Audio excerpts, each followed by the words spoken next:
Friends, पुनर्जन्म एक ऐसा मुद्दा है जिसके बारे में साइंस आज तक एक्सेप्ट नहीं कर पाई है कि सचमुच में पुनर्जन्म होता है। लेकिन आज तक वो इस चीज़ को साबित भी नहीं कर पाई है कि ये सचमुच में नहीं होता है। तो इसी बारे में आज हम डिटेल में बात करेंगे और मुझे पूरा यकीन है आप लोगों को मेरा ये वीडियो इन्फॉर्मेटिव ज़रूर लगेगा। तो अब मैं शुरुआत करती हूँ। फ्रेंड्स, बात 1983 की है।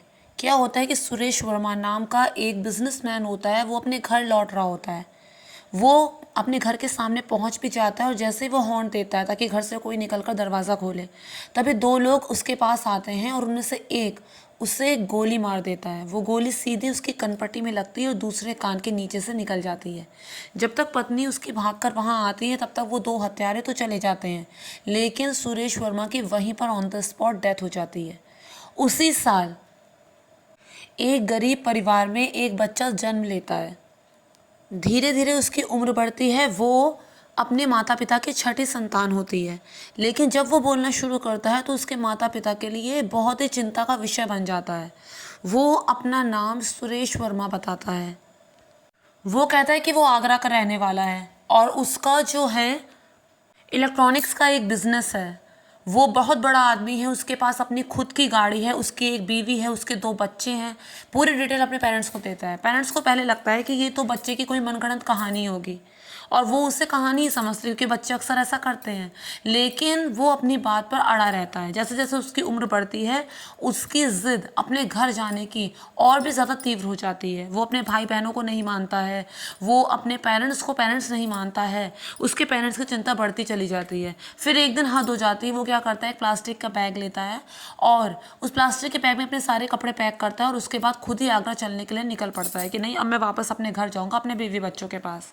पेरेंट्स जब ये देखते हैं तो बहुत ज़्यादा परेशान हो जाते हैं और उसके बाद उसके बड़े भाई को कहते हैं कि तुम आगरा जाओ, जैसा जैसा कि ये बता रहा है पता करने की कोशिश करो क्या वास्तव में ऐसा है जो ये कह रहा है।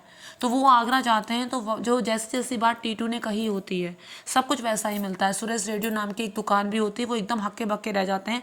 आज से पहले टीटू कभी आगरा नहीं आया, ना आगरा से जो फैमिली वो बता रहा है वो कभी उनके शहर नहीं आई, तो फिर ऐसा कैसे हो गया। वो उस दुकान के अंदर जाते हैं। अब उमा उस दुकान को संभालती है। वो उसको ये सारी बातें बताते हैं तो वो कहती है कि अगर ऐसा है तो मैं भी उससे मिलना चाहूँगी। उसके बाद उमा उसके सास ससुर टीटू से मिलने उसके शहर जाते हैं। पहले वो कहीं और चले जाते हैं, गलती से मथुरा चले जाते हैं, लेकिन बाद में वो उस जगह पर पहुंचते हैं जहाँ पर उनका गांव होता है, जहाँ पर वो लोग रहते हैं। जब वहाँ पे वो लोग, इससे ये साबित होता है कि वो पहले कभी उस जगह पे गए ही नहीं थे और ना ही टीटू कभी वहाँ पर आया था। अब टीटू जब देखता है अपने घर वालों को, अपनी पत्नी को और अपने पेरेंट्स को तो बहुत खुश होता है। तुरंत अपने पेरेंट्स से मिलता है। अपनी पत्नी को देखकर उस 8 साल के बच्चे के अंदर एक एडल्ट वाली जो शर्म होती है वो आ जाती है और वो इशारे से उससे अपने बगल में बैठने के लिए कहता है। इसके बाद वो कहता है कि आप लोग ये कौन सी गाड़ी से आए हैं, आप लोग उस वाइट गाड़ी से नहीं आए। वो सुरेश वर्मा से रिलेटेड कुछ और बातें उस बच्चे से जानने की कोशिश करते हैं तो वो सारी बातें उनको एकदम सेम वैसे ही बताता है। पहले उनको ऐसा लगता है कि कहीं ऐसा तो नहीं, क्योंकि ये केस उस टाइम पे बहुत ज़्यादा उछला था, अखबार में आया था, हो सकता है इस बच्चे ने वहीं से कहीं कुछ पढ़ लिया हो। तो ये बात भी झूठी निकलती है क्योंकि वो उन बातों को तक को जानता है जो केवल सुरेश वर्मा को पता थी, जो उनके घर की बातें थी। उसकी बीवी उससे पूछती है कि बताओ जिस दिन उनका कत्ल हुआ उससे एक दिन पहले हमने क्या किया था। तो उसने कहा था कि हम मेला देखने गए थे और वहाँ पे कार के बोनट में बैठकर हमने जलेबी खाई थी। अब उमा को 100% यकीन हो जाता है कि इसका तो कहीं कोई जिक्र नहीं है, तो फिर इसे इस बारे में कैसे पता है। सब कुछ कंफर्म तो हो जाता है लेकिन उसे अपने साथ तो नहीं ले जा सकते थे। और जब उसे पता चलता है कि वो वापस अपने घर नहीं जा रहा है तो वो बहुत ज़िद करता है, बहुत रोता है, यहाँ तक कि अपने पिता से हाथापाई भी करता है। लेकिन उसे किसी तरह उसके पुराने पेरेंट्स समझा देते हैं कि दोबारा उससे मिलने ज़रूर आएंगे, तो वो रुक जाता है, वो मान जाता है। इसके बाद ये सिलसिला खाली यहाँ पर ख़त्म नहीं होता। इसके बारे में खूब रिसर्च की जाती है। जो साइकाट्रिस्ट होते हैं वो इस बारे में रिसर्च करते हैं और जो इसी फील्ड के होते हैं, जो हज़ारों इस तरह के केसेस देख चुके होते हैं, वो इस बारे में रिसर्च करते हैं। इसमें कुछ नाम मैं आपके सामने अभी लेने जा रही हूँ। डॉक्टर सतवंत जो थी वो रीइंकार्नेशन और पैरा साइकोलॉजी की रिसर्च के लिए जानी जाती हैं। वो इसमें दखल देती हैं, स्टडी करती हैं। इसके अलावा डॉक्टर एन के चड्ढा और डॉक्टर एंटोनियो मिल्स जो यूनिवर्सिटी ऑफ वर्जीनिया यूएसए से बिलोंग करती हैं, वो इस बारे में डिटेल्ड इन्वेस्टिगेशन करती हैं। इसके अलावा डॉक्टर इयान स्टीवेंसन जो अमेरिकन साइंटिस्ट होते हैं, रिसर्चर्स होते हैं, वो ये केस एंटोनिया मिल्स को सौंपते हैं कि तुम इसकी जड़ तक जाओ, पता लगाओ कहीं ये धोखाधड़ी का मामला तो नहीं, कहीं पैसा ऐंठने के लिए तो नहीं, कोई जात पात का झोल तो नहीं, ऐसा कैसे पॉसिबल है, वो बच्चा कैसे कह रहा है कि उसका जो पुनर्जन्म हुआ है, उसे कैसे सब कुछ पता है कि कैसे उसकी मृत्यु हुई थी। तो एंटोनिया मिल्स जो होती है वो कुछ टेस्ट कंडक्ट करती है, इसके लिए वो उसके पिछले जन्म के जो परिवार होते हैं उनकी मदद मांगती है। उसको बाकायदा वापस उसके घर आगरा बुलाया जाता है। वो उन्हें कहती है कि तुम तेज़ गाड़ी करके उसकी दुकान के सामने से निकलना, देखते हैं पहचानता है कि नहीं। तो जब वो बहुत तेज़ गाड़ी करके उसकी दुकान के सामने से निकलते हैं तो बच्चा तुरंत 8 साल का बच्चा तुरंत बोल पड़ता है, अरे मेरी दुकान तो पीछे रह गई, आप आगे आ गए हैं। यहाँ तक कि उन्हें सारे रास्तों का उसे पता होता है, अपने घर के रास्ते का और सब कुछ। एक 8 साल का बच्चा जो कभी वहाँ पे आया ही नहीं, उसे इतना सब कुछ कैसे पता होगा। दुकान आकर भी ऐसा नहीं लगा कि वो पहली बार उस दुकान में आया है, उसने आते ही बोला कि ये सामान यहाँ तो नहीं रखा था। इसके अलावा कैश कहाँ रखा होता है उसे ये भी पता था। वो कहती है उमा कि हाँ, उनके जाने के बाद इस दुकान में हमने बहुत सारे चेंजेस किए हैं जिस वजह से ऐसा है। इसके अलावा उसके बच्चे जिनका वो नाम पहले लिया करता था कि उसके 2 बच्चे भी हैं, रोनू और सोनू, तो वो क्या करते हैं क्योंकि बच्चे उस दिन उसके साथ नहीं आए होते हैं, तो क्या करते हैं मोहल्ले के 20 अलग बच्चों के बीच में उसके खुद के बच्चों को बैठा देते हैं और कहते हैं कि अब तुम पहचान कर लाओ कि कौन से बच्चे तुम्हारे हैं। तो उन 20 बच्चों में से वो अपने दोनों बच्चों को पकड़ के ले आता है। तो यानी कि वो झूठ तो नहीं बोल रहा था। इसके अलावा उससे कहा जाता है कि तुम्हारी मौत कैसे हुई, क्या तुम जानते हो जिसने तुम्हें मारा।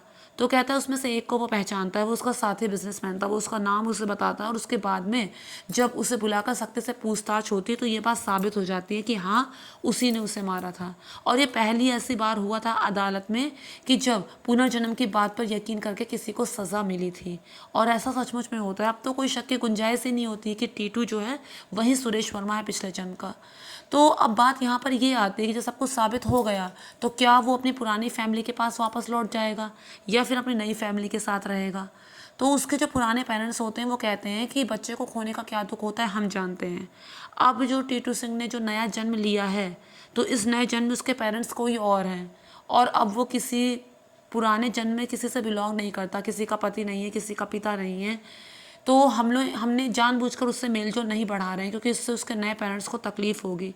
लेकिन अब सुरेश की बात सुरेश के साथ ही चली गई, ऐसा वो लोग बोलते हैं। अब जो है तोरण सिंह बहुत बड़ा हो गया है।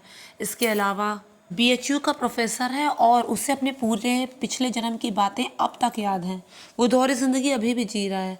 उसके दिमाग में दोनों जन्म वैसे के वैसे बने हुए हैं। वो बीच बीच में कभी कभी अपनी फैमिली से मिलने भी जाता है। उसका मोह अपनी फैमिली से ख़त्म नहीं हुआ है। टीटू सिंह का मामला कोई ये पहला ऐसा मामला नहीं है। इसके पहले भी ऐसे बहुत से केसेस हुए हैं, इसके बाद में भी ऐसे बहुत से केसेस हुए हैं, जैसे कि शिवा त्रिपाठी और लुगदी देवी, शांति देवी, ये सब जो केसेस हुए हैं ये भी इसी तरह के मामले हैं। गांधी जी ने उस समय इस बात में दखल दी थी। तो जो लुगदी देवी वाला केस था उसका खुलासा कुछ इस तरह से हुआ था। तो फ्रेंड्स, साइंस पुनर्जन्म में बिलीव नहीं करती। साइंस ये मानती है कि इसके पीछे कुछ ना कुछ लॉजिक ज़रूर होता है।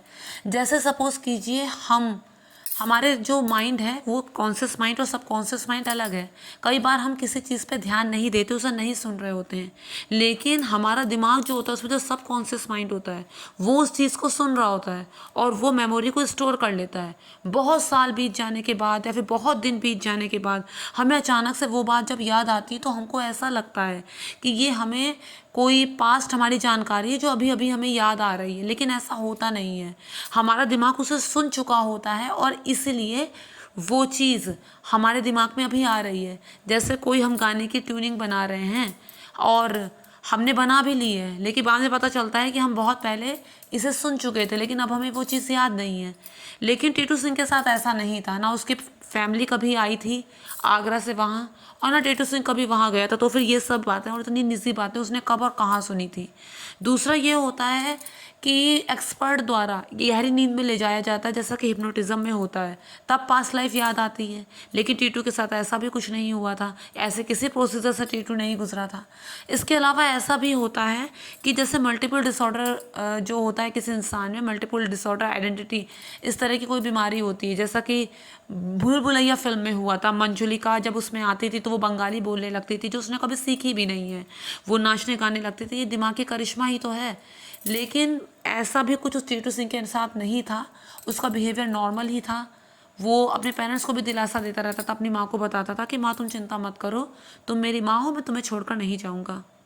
फ्रेंड्स, अगर हम अपने धर्मों की बात करें, अगर अपने रिलीजन्स की बात करें, तो हमारा जो सनातन धर्म है उसमें सब लोग जानते हैं कि भगवत गीता में साफ लिखा हुआ है कि जिस तरह से मनुष्य पुराने कपड़े छोड़कर नए कपड़े धारण करता है, उसी तरह आत्मा भी पुराना शरीर छोड़ देती है और फिर वो नया शरीर धारण करती है और पुनर्जन्म होता है। ये सारा संसार जो है वो जन्म, मृत्यु और पुनर्जन्म इसी के आगे पीछे तो घूम रहा है। लेकिन जैनिज्म जो है उसमें भी इसी बात की पुष्टि की गई है कि हाँ, वास्तव में पुनर्जन्म होता है और पुनर्जन्म कहाँ और कैसे होता है वो हमारे कर्मों पर डिपेंड करता है। अगर हमारे कर्म अच्छे होंगे तो हमारा जन्म भी उसी तरह होगा, कर्म बुरे होंगे तो हमारा जन्म उसी तरह, अगला जन्म उसी हिसाब का होगा। इसके अलावा बुद्धिज्म में ये कहा जाता है कि जो पुनर्जन्म होता है तो हमारे इस जन्म की चेतना अगले जन्म में शिफ्ट हो जाती है। जैसे कोई मोमबत्ती अगर बुझने वाली हो और उसके बुझने से पहले हम उससे दूसरी मोमबत्ती को जला लें, तो इस तरह से हम समझ सकते हैं कि हमारे इस जन्म की चेतना यानी कि उस मोमबत्ती के रोशनी दूसरी मोमबत्ती में ट्रांसफ़र हुई है। तो ये बुद्धिज्म कहता है। लेकिन जो मुस्लिम्स और क्रिश्चियनिटी से बिलोंग करते हैं वो लोग पुनर्जन्म में यकीन नहीं करते। वो लोग ये कहते हैं कि जितनी भी आत्माएं होती हैं मरने के बाद एक जगह इकट्ठी होती हैं और फिर जब क़यामत का दिन आता है, जैसे डे ऑफ जजमेंट कहते हैं, उस दिन ये फैसला होता है कि वो जन्नत में जाएगी या जहन्नुम में जाएगी। मुस्लिम में दो तरह के होते हैं, सुन्नी और मुझे ठीक से नाम नहीं याद आ रहा, सिया और सुन्नी। सुन्नी ग्रुप कहता है कि पुनर्जन्म नहीं होता, लेकिन सिया ग्रुप में कुछ कम्युनिटी ऐसी भी हैं, सिर्फ एक कम्युनिटी ऐसी है जो मानती है कि हाँ, पुनर्जन्म होता है। इसके अलावा जो सबसे बड़ा प्रमाण मिला था वो ये कि जहाँ पर उसे गोली लगी थी पिछले जन्म में, उसकी रिपोर्ट देखी गई थी पोस्टमार्टम के, जिस जगह पे गोली लगी थी उसी जगह पे इस जन्म में टीटू सिंह के एक बर्थ मार्क है। कान के पीछे दोनों तरफ को वो बर्थ मार्क है जहाँ वो बताता है कि उसे गोली लगी है। तो इसमें शक की कोई भी गुंजाइश नहीं है और अभी तक साइंस को कोई पुख्ता सबूत इस बात का नहीं मिला है कि वो बच्चा झूठ बोल रहा है। यानी कि ये पूरी तरह से साबित हो चुका है कि हाँ, पुनर्जन्म हुआ है। फ्रेंड्स, ये सिर्फ इकलौता ऐसा केस नहीं है, ऐसे बहुत सारे केसेस हैं जो समय समय पर देखने को मिलते हैं जिसमें साइंस आज तक नहीं साबित कर पाई है कि पुनर्जन्म नहीं होता है। तो मानने वाले मानते हैं इसे कि हाँ होता है, नहीं मानने वाले इसे नहीं मानते हैं। लेकिन ये बात तो तय है कि अगर हम ये सोच रहे हैं कि कुछ करके, कुछ गलत करके हम बचकर निकल जाएंगे, तो ऐसा नहीं है। जो यूनिवर्स है, जो हम उसे देते हैं वो वापस हमें रिटर्न ज़रूर करता है। घूम फिर के हमें वहीं पर आके खड़ा होना पड़ेगा जहाँ से हमने उस गलत की शुरुआत की थी। तो फ्रेंड्स, मैं उम्मीद करती हूँ कि आप लोगों को मेरा वीडियो पसंद आया होगा। अगर पसंद आया तो मेक श्योर चैनल को सब्सक्राइब, वीडियो को लाइक और शेयर ज़रूर कीजिएगा। Friends, thank you so much. आप लोगों के जो भी सजेशन है मुझे कमेंट बॉक्स में लिख कर बताइए। Thank you friends. आप लोगों में से बहुत सबके मन में एक सवाल ज़रूर आया होगा कि फिर टीटू सिंह क्या पता लगा पाया, क्या वो बता पाया कि सुरेश वर्मा को किसने मारा था। तो सुरेश वर्मा को जो मारने वाला था वो एक उसका साथी बिजनेसमैन था। जब गाड़ी वहाँ आकर रुकती तो उसमें से उसका एक साथी बिजनेसमैन होता है और वो उसको गोली मारता है। टीटू सिंह अपने उस खूनी का नाम भी बता देता है और बाद में इसी के तहत इन्वेस्टिगेशन भी होती है। इन्वेस्टिगेशन होती है, सख्ती से पूछताछ होती है, वो सब बातें उगल देता है और पहली बार अदालत में पुनर्जन्म के बात को समझते हुए फैसला लिया जाता है और सचमुच में उसको सज़ा मिलती है। तो फ्रेंड्स, मैं उम्मीद करती हूँ आप लोगों को मेरा वीडियो अच्छा लगा होगा।